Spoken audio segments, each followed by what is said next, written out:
In the 1960s, when construction began on St. Mary's new church, the Archdiocese announced plans to tear down the old one. It was believed that the historic church was too small and had outlived its usefulness.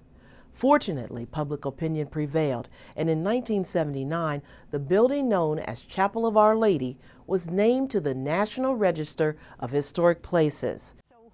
Last fall, parishioner Flo Slaviero gave us a tour of this beautiful building, and our cameras went along.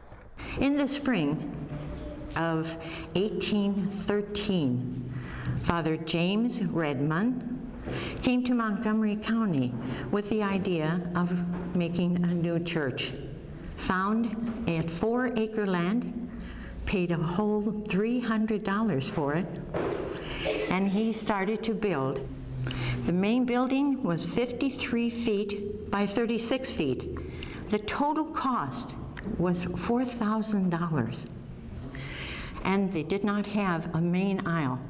They only had the 2 side aisles, and they used wood stoves. Some of the original pews, we have them up on the choir loft. There is an organ up there. That's the second organ that has been placed up there. Know why the choir loft was up there also before the choir? It was because that was when the slaves had to be up there, of course, for segregation. Only way they could come in for Mass. Also, there were 4 windows on each side with plain glass. In the late 1880s, they decided to make them stained glass windows. And if you'll notice, in each of the center of them, there's Catholic symbols. In the middle of the 1800s, the first stations of the cross were installed. They were in a framed colored picture with titles in German, English, French, and Italian.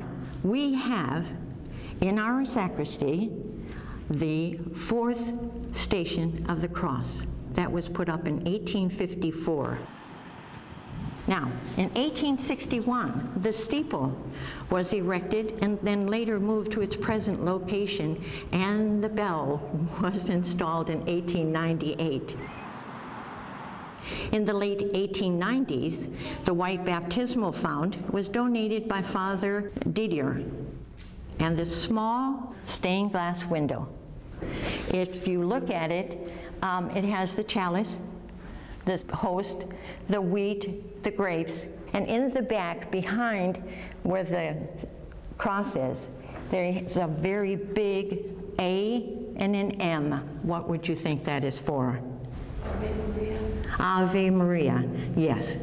Now, in 1898, more pews were added, and they now had the center aisle.